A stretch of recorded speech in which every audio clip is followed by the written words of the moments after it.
नहीं तो उद्योग धंधे में हमारे लोगों को अवसर दो, लोन दो हमारे लोगों को, जिनको लोग आगे बढ़े, जिन पर जमीन इनको जमीन दो और स्वाभिमान का जीवन दो, अन्याय अत्याचार रोको, वरना कोई फायदा नहीं। यह हमारी मातृ शक्ति बेटी है, आपके भविष्य का फैसला है। अन्याय अत्याचार उस कौम पे होंगे जिनके पास राजनीतिक शक्ति नहीं होगी।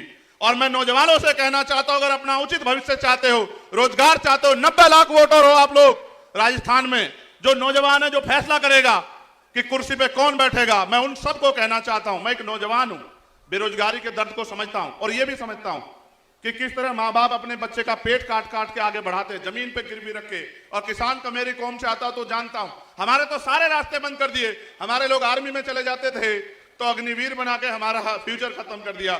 पुलिस में और फोर्स में जाते थे, भर्तियां बंद है। और जो भर्तियां होती है, पेपर लीक होता है, सामूहिक बस में बैठ के बिना सत्ता के संरक्षण में नहीं हो सकता। महंगाई बेरोजगारी ने कमर तोड़ दी है। और आपको जान के आश्चर्य होगा मेरे लोगों, एनसीआरबी का डाटा कहता है कि महिला यहां सुरक्षित नहीं है। इस प्रदेश को मजबूत और सुरक्षित हाथों की जरूरत है। और जब मैं देखता हूं तो कोई नजर नहीं आता। अगर कोई नजर आता है आपके रक्षक के रूप में, आपके सुरक्षा कवच के रूप में, तो वो मेरा भाई है हनुमान जी बेनीवाल, जिसपे मुझे भरोसा है कि वो हर मुसीबत को अपने सीने पे लेके आपकी रक्षा सुरक्षा करेगा। और इसी बात के साथ हम इकट्ठा हुए कि 80 लाख लोग वो जिन्होंने भारतीय जनता पार्टी कांग्रेस के खिलाफ वोट किया और 90 लाख नया वोटर। और हम गली गली जाएंगे। आज भले मेरे पास समय कम हो, लेकिन रोज समय कम नहीं रहेगा। मैं आपकी गली गली ढाणी ढाणी आऊंगा आपको जगाने के लिए। और आपसे निवेदन करूंगा मेरे लोगों, अगर चाहते हो कि नासिर जुनैद के साथ जो हुआ, असगर के साथ जो हुआ, ऐसा ही मीना जी के साथ जो हुआ, अगर चाहते हो इस सरकार को, पीसी सरकार को देखो जो आपसे कहेंगे कि बीजेपी के नाम पे हमें वोट दो, बीजेपी आ जाएगी। आप याद करो, इंद्र मेघवाल, जितेंद्र मेघवाल, ओम प्रकाश रायगर, तुलाराम गुजर, बहन तोलाराम गुजर, आप याद करो कितने जुल्म हुए।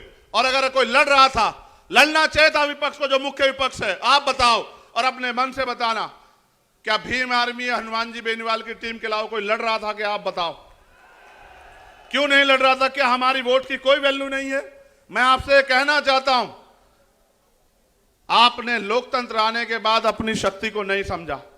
आपने लोकतंत्र आने के बाद इन लोगों पे भरोसा किया। हर 5 साल बाद आप वोट देते हो, कभी इनसे पिट के इनको वोट देते हो, कभी इनसे पिट के इनको वोट देते हो। ए मेरे लोगों, वोट का अधिकार शक्ति का अधिकार है, शक्ति का सूत्र है। आपकी जो समस्याएं हैं, मैं ऐलान करके कह रहा हूं, बिना अपने भाई से पूछे, आपकी जो समस्या आज आप लिख के दे जाओ। मैं पूरे राजस्थान के वासियों से कहना चाहता हूं, अपनी समस्याओं को लिख के दे जाओ। ये तुमसे झूठे मैनिफेस्टो लेके आते हैं। रोजी रोटी के लिए वोट नहीं है, रोजी रोटी तो मेहनत कष्टों में कमा के खा ही लेते हैं। हमने तो वो भी दिन देखे कि बहुत सारे लोग, मैं राजस्थान की बात करूं तो ये मेरी बात जान लो, आपकी जो समस्या उनको लिख के दे जाओ, उसी का मैनिफेस्टो बना देंगे और 6 महीने में एक एक आपकी मांग पूरी करके दिखा देंगे। आप मेरी बात को याद रखना, ये राजस्थान है। इतने सरकारें बनी, क्या पीने के लिए साफ पानी की व्यवस्था, मीठे पानी की व्यवस्था कराई तुम्हारे लिए? ईआरसीपी का से आपको लाभ मिलता, 13 जिलों को मिला के आपको लाभ। दोनों खेल खेल रहे हैं कि कैसे आपका बेवकूफ बना। कब तक लुटते रहोगे, कब तक पिटते रहोगे?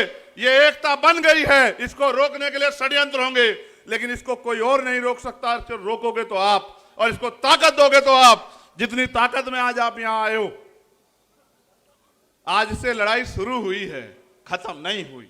आज के बाद आपको करना यह है कि आपको गांव गांव जाना है, इस एकता का बिगुल बजाना है, अपनी एकता की ताकत दिखाना है और अपने कमजोर भाइयों के हाथ पकड़ के उनको ये विश्वास दिलाना है कि बहुत हुआ, बहुत दिन अलग अलग रहे, अलग अलग होकर सताए जाते रहे।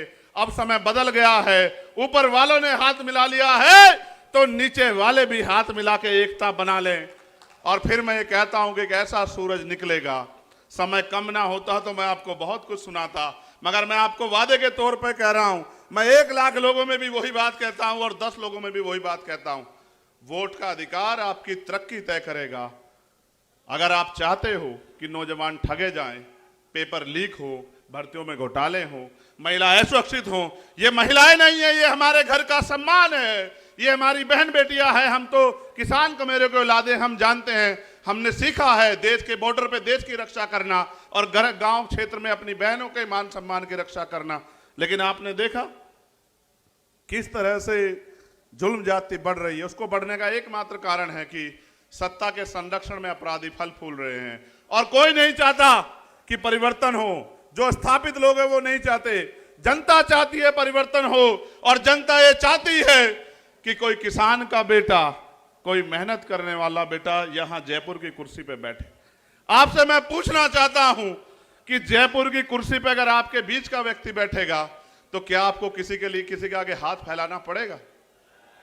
आप खुद ही सोचो, जिसने बिना पावर के आपके लिए इतने लड़ाई लड़ी हो, अगर उसके हाथ में राजनीतिक ताकत होगी तो क्या होगा?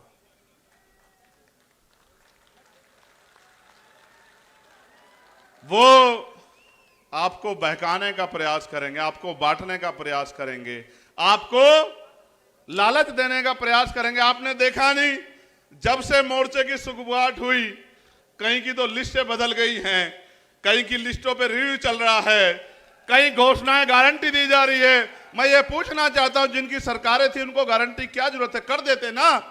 अगर आप नहीं कर सकते हो, मौका दे के देखो हमारे भाई को, फिर आप बताना आपका 5 साल का काम और अब 6 महीने में जो करेंगे, इतिहास याद रखेगा कि किसी बहादुर ने ताकत संभाली है।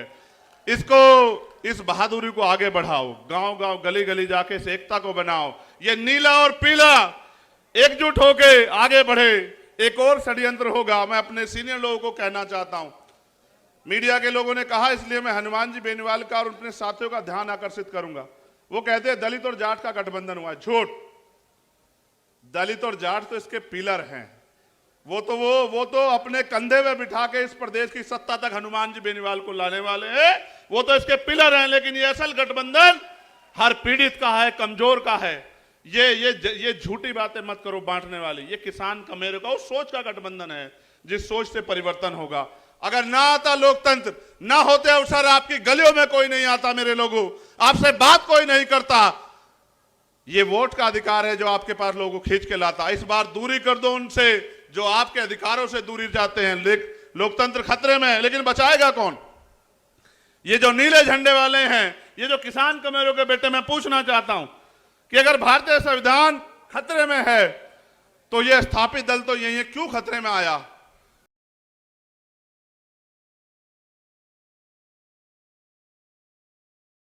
की जिंदगी में उजाला कैसे आएगा?